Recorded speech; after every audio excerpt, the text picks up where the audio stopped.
నేను ఒక interesting thing గమనించాను మూవీలో. హ్మ్. ఐ లైక్ అది మీరు మెటఫర్ గా రాసుకున్నారో హ్మ్. లేదో I don't know. Hmm. But whenever there is a fight between anyone, ఏదైనా రివీల్ ఉన్నా, like there is something hmm. Important happening అనే హ్మ్. టైంలో బండి హ్యాండ్ ఇస్తుంది. Hmm. Hmm. Is that a metaphor? Like is that intentional? Yeah! So, basically ఇంకా ఇదొక్కటే గాదు. చాలా మెటఫర్స్ ఉండే. Ya, yeah! This is one of మీరు ద మెటఫర్. చెప్పండి వాటి గురించి. I'm like happy to hmm. Listen that metaphors. నాకు నాకు పిచ్చి అనమాట. లైక్ ఇప్పుడు మీరు చెప్తే ఓకే. నాకు మైండ్ పోతా ఉంటుంది. So, basically I'll tell you another metaphor. ఇది ఎలాగో మీరు Yeah. అబ్జర్వ్ చేశారు కదా! I'll tell ya, one very interesting metaphor I thought. I don't know ఎంత ఓకే, రిఫ్లెక్ట్ అయిందో తెలీదు. But I'll just say. Ya so, ya story starts from Vizag, Hmm. Ya, comes in Goa, which means east to west, correct? Okay, Yeah. Ya. I thought Veeranjanelu is the sun, you know, oh, Oh. sunrise to sunset, basically. Now, interesting, goose bumps. so, so now, family ఏంటి? Family are birds, పక్షులు. Hmm. సొంత okay. గూటికి చేరుకుంటున్న పక్షులు. గోవాలో happy home ఉంది. That is there nest, you know. Oh. Oh, so Okay. So interesting. Sunrise దగ్గర మొదలై సన్సెట్ టైం కి గూటికి చేరుకున్నారు. Whenever nice there is a nice. Fight, it's either cloudy or raining. అవును అవును, because Hmm. I I I remember this. Yes. Because there is no sun. మీకు nice nice. గుర్తుంటే ఆ, Hmm. వీరు character ఇలాగా అస్థికల్ చెంబు ఇలా పైకి తీసే షాట్ ఒకటి ఉంటుంది. చెంబు అవును when, ఆకాశమే సాంగ్ లో ఎండ్ ఆఫ్ ద అవును, song. Yeah yeah. So basically వర్షం తర్వాత ఫ్రెష్ సన్ ఇలా వచ్చినప్పుడు ఆ చెంబు బయటకు వచ్చింది. సో ఎప్పుడైతే ఆ గొడవ రిజాల్వ్ అయిందో అక్కడ ఇది ఇలా బయటకు వచ్చింది చెంబు. Super Oh, super super nice. Super so super ఇదా సూపర్. ఒక ఇదా అనుకున్నా. సో దీనికి నేను లిరికల్ రిఫరెన్సెస్ చాలా ఇచ్చుకున్నా. Like for example in second song, one of the songs లో విహంగాల తీరు విహారాన్ని చేస్తూ అని ఒక చోట వస్తుంది అనమాట. Yeah yeah yeah. Last last song లో కూడా ఇలాగే ఇలాగా లైక్ అందరూ ఒక గూటికి చేరుకున్నారు అన్నట్టు వస్తుంది. సో ప్రతి సాంగ్ లో there is this lyrical reference. అంటే I use to tell lyricists ఇలా ఒక స్టోరీ అనుకుంటున్నాను, టెల్ దిస్ అని.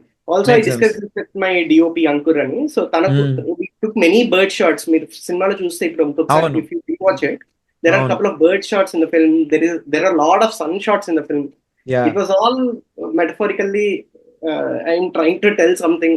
అట్లీస్ట్ నా ఏమంటారు క్రియేటివ్ అర్జ్ అవును, తీసుకోవడానికి. ఉంటది ఉంటది. పక్కనోడికి అర్థమైనా అర్థం కాకపోయినా మనకు ఫరక్ కాకపోయినా పడదు. మనకు ఉంటుంది. నాకు సంతోషంగా ఉండాలి, నాకు మంచిగా అనిపించింది. నేను కరెక్ట్ నేను కరెక్ట్. కూడా basically I want to pitch in myself here. ఎందుకంటే why I'm so interested in metaphors అంటే దాట్స్ ఫిలిం మేకింగ్. ఇప్పుడు ఈ మధ్య లైక్ మీమ్స్ వస్తున్నాయి, that is cinema, that is cinema. Correct అంటే కరెక్ట్. మనం చెప్పాలనుకుంది, why only we have to tell the story, we have to. Basically cinema is an art. Correct ఒక ఒక ఆర్టిస్టిక్ థింగ్ కూడా ఉండాలి. That is called a metaphor, correct correct. So right? Basically cinema is visual medium కదా. So yeah, ఖచ్చితంగా beyond dialogue మనం ఏదో ఒకటి communicate చేస్తూ ఉండాలి. ఎగ్జాక్ట్లీ. ఇది ఎంతవరకు ఆడియన్స్ కి అర్థమవుతుంది, లేదా చూసిన వాళ్ళకి అర్థమవుతుంది, రివ్యూవర్స్ కి అర్థమవుతుంది, క్రిటిక్స్ కి ఇది తర్వాత విషయం. అవును, కానీ నా బిలీఫ్ ఏంటి అంటే మన ఎఫర్ట్ లో, లైక్ ఈ స్టోరీ చెప్పడంలో ఇది ఒక హానెస్ట్ ఎఫర్ట్ ఉంటుంది కదా ఇది చేయడంలో. నైస్. ఇది సమ్వేర్ రిఫ్లెక్ట్ అవుతుంది ఎక్కడో. ఇది ఇంత ఎవిడెంట్ గా మీకు అర్థం కాకపోవచ్చు. బట్ దెన్ సినిమాకు ఒక థీమ్ వస్తుంది, సినిమాకు ఒక యూనిఫార్మిటీ వస్తుంది యా, ఇవన్నీ ప్లేస్ చేసుకోవడం వల్ల. You know, that's what I believe in. The meaning of Actually, cinema actually comes there. Ya, correct correct. this also defines the meaning కదా. మీనింగ్ ఆఫ్ ద సినిమా అంటున్నారు కానీ మన స్టోరీకి ఒక మీనింగ్ వస్తుంది ఇవన్నిటి వల్ల. Exactly I guess this exactly. Metaphor which explain is actually ఇప్పుడు మూవీ గురించి ఆలోచిస్తుంటే that is all we need to know about this movie. Correct it's correct a cycle, it's complete. Correct correct correct correct correct. And it's completely Veeranjaneyulu. అంటే వీరాంజనేయులు గారి ఇది అంటే life cycle అంతా కూడా that's what. Ya, అవును. Exactly. So and ya, car ని మేము again we thought car is reflection to Veeranjaneyulu is what we thought of.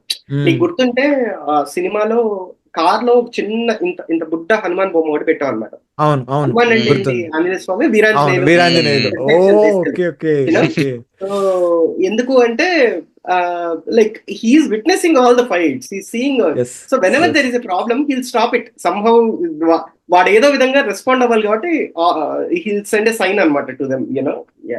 And ఈ సినిమా మొత్తంలో, ya ya, sorry sorry, continue continue. So that's why car stops functioning basically. Okay nice and ఇట్లా stop అయిన ఒక అంటే cinema starting లో ఒక దగ్గర కార్ ఆగిపోయింది చూపిస్తాం కదా, ఆ తర్వాత సేమ్ సీన్ మధ్యలో కంటిన్యూ అయినప్పుడు they will actually go for a picnic. అంటే go for a picnic in the sense setup a picnic అన్నమాట. క్యాంప్ ఫైర్ పెట్టుకుంటారు, which is my favourite scene in the film. అది ఏంటి అంటే లైక్ బేసిక్ గా అక్కడ మీరు సినిమా అంతా మాకు బ్రహ్మానందం గారు కనిపిస్తూనే ఉంటారు, వినపడ్డా కనిపిస్తారు. అది ఇంకా అది ఆయన ఇట్స్ హిజ్ మ్యాజిక్. అది దాని గురించి మనం మాట్లాడుకోని అవసరం కూడా లేదు. బట్ యాక్చువల్లీ పర్ఫెక్ట్ ప్రెజెన్స్ అనేది అంటే వాళ్ళందరూ ఆయనను గుర్తు చేసుకోవడము, వాళ్ళు ఈ నిమిషం మన దగ్గర ఇక్కడ తాతయ్య ఉంటే నేను literally I was feeling so emotional at that point of time. ఇప్పుడు తాతగారు ఉండుంటే మనకి ఇది వండి పెట్టేవారు, ఆయన ఇది వండి చేసి పెట్టేవారు. Like brilliant. Comes from personal life again. నాకు exactly that's my question now. And సినిమాలో అలాంటి సీన్స్ చాలా ఉంటాయి. Correct. Like how your personal life has led to writing in these particular scenes. చాలా సీన్స్ ఉంటాయి అట్లాంటివి. సో పర్లేదు చెప్పండి. So as a family we're not అసలు అంటే వీరాంజనేయుల ఫ్యామిలీకి మా ఫ్యామిలీకి పెద్ద సంబంధం లేదు, because my dad is extremely supportive. Opposite to nice. అలా లేదు కానీ సి అగైన్ ట్రైట్స్ ఉంటాయి కొన్ని, లైక్ యూనో చిన్న చిన్న ట్రైట్స్ అయి ఉండొచ్చు. లైక్ ఒక టాంటింగ్ నాన్నమ్మ సమ్వేర్. అంటే నాకు చాలా కామన్ గా వచ్చిన 2 మెసేజెస్ ఏంటి అంటే అబౌట్ ద ఫిల్మ్. ఒకటి, మా నాన్నమ్మ గుర్తుకొచ్చింది అని చాలా మంది పెట్టారు. సో ఒక చిన్న కామనాలిటీ ఉంటుంది ఆ ఏజ్ గ్రూప్ లో ఉన్న వాళ్ళలో, ఒక కైండ్ ఆఫ్ ఐడియాలజీతో పెరిగిన వాళ్ళలో ఒక చిన్న కామనాలిటీ ఉంటుంది. That is somewhere very relatable. ఇంకోటి చాలా మంది చెప్పింది brother and sister sibling bonding కూడా వెరీ రిలేటబుల్ అది అని చెప్పారు. సిమిలర్ ఉంటుంది. సో సమ్వేర్ ఇవన్నీ నా ఒక్కటి పర్సనల్ లైఫ్ అని నేను చెప్పాను, కానీ మనందరి పర్సనల్ లైఫ్స్ లో కామన్ గా ఉండే ఎలిమెంట్స్ మాత్రం కాన్షియస్ గా ఉండాలి అన్న థాట్ అయితే ఉండే నాకు. Like when I was writing and I felt ఇది ఒక సినిమా చూస్తున్న ఫీలింగ్ ఉండకూడదు. So I forgot telling something. One major influence for writing this film is this film called Kapoor and Sons in Hindi. నాకు గుర్తుంది, చూశాను but వేగ్గా గుర్తుంది. It's one of my like favourite films అన్నమాట. చూసినప్పుడు ఏంట్రా ఎంత బాగుంది సినిమా అది అని అనుకున్నాను. So that's fine. బట్ అది ఇండైరెక్ట్ గా దాని influence was there while writing this story అనమాట బేసికలీ. ఇన్ఫాక్ట్ ఇది రాస్తున్నప్పుడు కూడా నేను కపుల్ ఆఫ్ టైమ్స్ రీవాచ్ చేశాను కపూర్ అండ్ సన్స్ ని. ఇది సో అది చాలా రియలిస్టిక్ ఫైట్స్ ఉంటాయి. అంటే రియలిస్టిక్ ఫైట్స్ అంటే the way they shot it కానీ అదంతా చాలా రియల్ గా ఉండే అన్నమాట. సో ఐ టుక్ అది ఉండాలి మన స్టోరీలో కూడా అని. And I made sure not just with writing, also with making